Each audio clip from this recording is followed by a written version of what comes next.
o que está no problema do ecumenismo? Como nós dissemos, o que é o Catecismo Novo? É uma aplicação do Concílio Vaticano II. E nós dissemos o quê? Que o Concílio Vaticano II abriu as portas para uma série de erros, como ecumenismo, diálogo interreligioso, Estado laico, sinodalidade e reforma litúrgica. O que a Constituição Lumen Gentium do Concílio Vaticano II diz no capítulo 8? Vejam que absurdo. Esta igreja, constituída e organizada neste mundo como sociedade, subsiste na Igreja Católica, governada pelo sucessor de Pedro e pelos bispos em união com ele, embora fora da sua comunidade se encontrem muitos elementos de santificação e de verdade, os quais, por serem dons pertencentes à Igreja de Cristo, impelem para a unidade católica. Ou seja, por que esse ponto é muito problemático? Porque na Lumen Gentium se muda o que os católicos sempre ensinaram. Eles sempre ensinaram o que? A Igreja nos documentos, nos concílios, etc. Que a Igreja Católica é a Igreja de Cristo, uma identidade.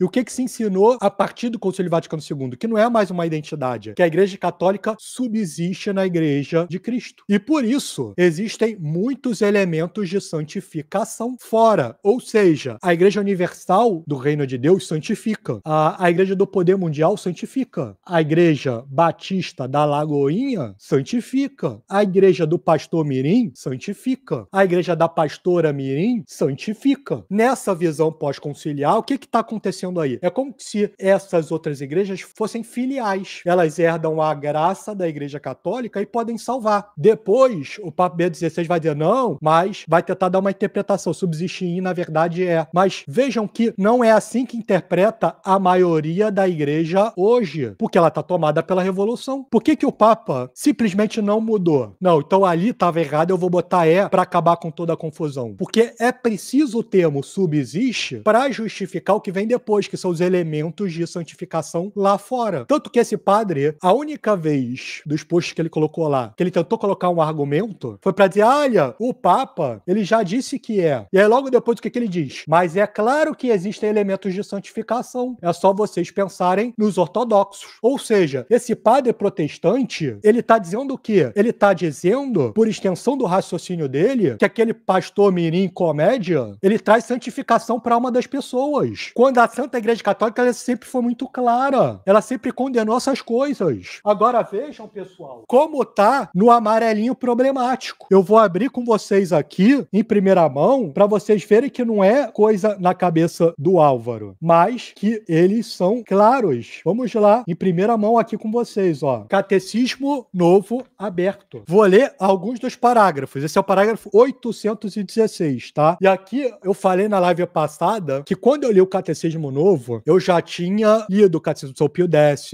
grande parte do Catecismo de Trento que eu li depois, vários outros livros de instrução aos católicos que eu mostrei aqui. Então, de certa forma, eu já estava vacinado pelas ambiguidades e erros, pelo menos algumas delas, do catecismo. Então, quando eu fui lendo, eu fui toda hora me espantando com erros e imprecisões. Eu comecei a me assustar. Meu Deus, eu tomei um choque. Esse catecismo tem muitos problemas. É muito ambíguo. E aí eu vou anotando nas laterais. Infelizmente, vocês não vão conseguir ler. Eu acho que não vai dar para ver, mas ao lado, né? Não dá porque tá refletindo aqui a luz. Agora talvez dê. Eu fui colocando ao lado de vários parágrafos um grrr de raiva. Eu fui lendo os parágrafos do catecismo na época e fui ficando com raiva, porque era óbvio que eram parágrafos estranhos à fé. Leiam comigo aqui 816. Eu vou mostrar para vocês aqui, pessoal. Como você não precisa comprar esse livro, online aqui com vocês. Então, aqui o subsiste no 816. A única igreja de Cristo é aquela que nosso Salvador, depois da ressurreição, entregou a Pedro com o encargo de apacentar, confiando também a ele e aos outros apóstolos a sua difusão e governo. Então veja a estratégia revolucionária de combinar boas frases com frases ruins. Agora, foi meu primeiro grão aqui. Esta igreja constituída e organizada neste mundo, como uma sociedade, subsiste na Igreja Católica, governada pelo sucessor de Pedro e pelos bispos em comunhão com ele.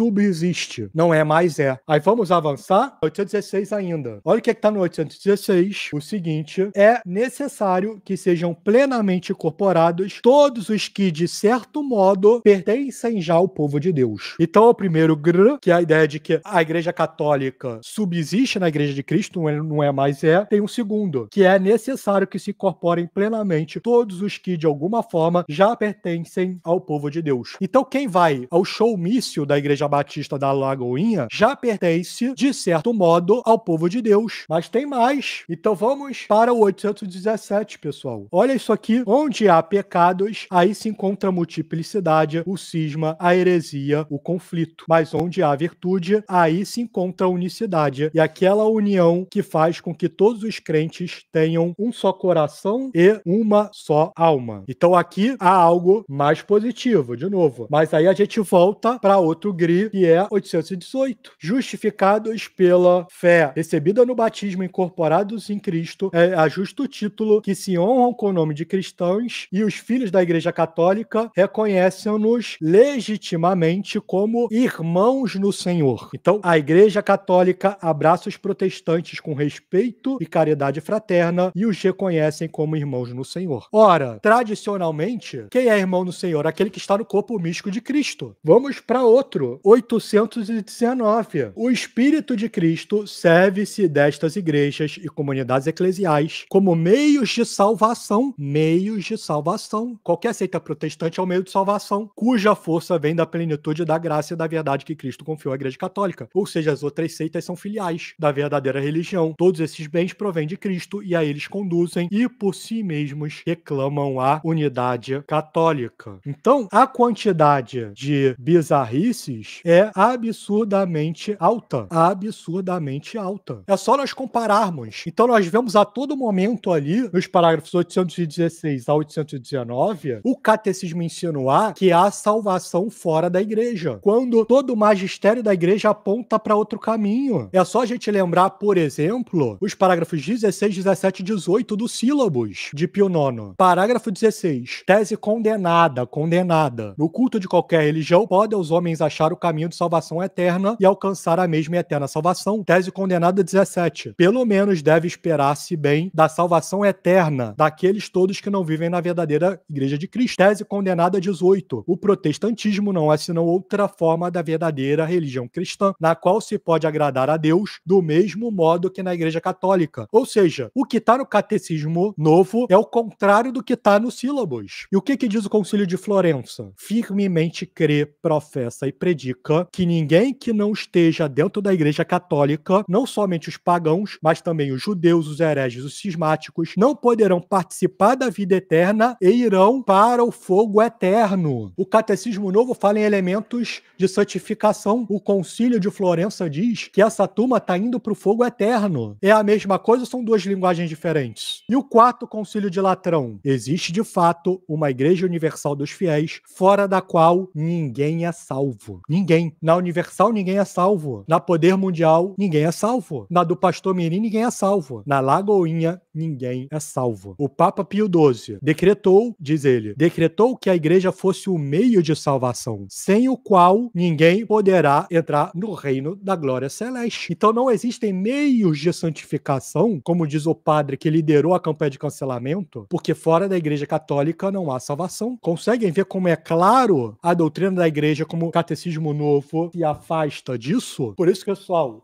os livros que vocês devem ler são, em primeiro lugar, toda a família deve ler, Catecismo de São Pio X, que está na nossa loja. Depois do Catecismo de São Pio X, devo ler o Catecismo Novo? Não. Vocês devem ler esse aqui, que são as instruções aos católicos de Santo Afonso. Então vejam só, pessoal, como o Santo Afonso, no Instrução aos Católicos, ele é muito mais claro que o Catecismo Novo. Vamos lá? Aqui a gente prova ainda. Ele vai dizer: a fé é uma virtude, ou seja, um dom que Deus infunde em nossas almas pelo batismo, com a qual cremos nas verdades reveladas por ele, mesmo a igreja, e que esta nos propõe como tais. Pelo nome igreja, o que ele vai dizer? Entende-se a união de todos os homens batizados, pois os não batizados estão fora da igreja, que professam a verdadeira fé. Já tira todos os protestantes aí. Sob uma cabeça visível. Já tira os ortodoxos, que esse padre colocou no bojo, que é o sumo pontífice. Disse verdadeira fé, excluindo os hereges, ou seja, Santo Afonso isso exclui os protestantes, os quais, ainda que batizados, estão separados da igreja. Santo Afonso não fala em elementos de santificação, fala que os protestantes estão separados da igreja. Disse também sobre uma cabeça visível, excluídos cismáticos, ou seja, indo contra o que o padre, líder do cancelamento, disse essa semana aí, que não obedece ao Papa, e por esse motivo passam facilmente de cismáticos a hereges, pois escrevia São Cipriano, não é de outro lugar que surgem os hereges e os feitos cismáticos, senão de onde um sacerdote de Deus não é obedecido, nem mais a nenhum sacerdote da igreja, e onde agora um homem se põe como juiz no lugar de Cristo. Então, a todo momento aqui, Santo Afonso, no Instrução aos Católicos, está desautorizando o Catecismo Novo. Então, 2 livros de catequese para a família. Primeiro, o Catecismo de São Pio X, depois o Instrução aos Católicos. Todos os 2 vocês podem acessar pelo QR Code. Um livro de consulta, ou para quem tem uma veia intelectual, é o principal catecismo já feito na história da Igreja Católica, o único amarelinho que vocês devem ler. Esse catecismo aqui, feito no Concílio de Trento. Ah, Álvaro, agora eu posso ler o novo catecismo da igreja? Não, não. Leia os erros do catecismo moderno, porque vocês vão conseguir bater com mais clareza ainda os catecismos de sempre, que refletem a doutrina de sempre, contra esse catecismo novo que inova em vários parágrafos, certo?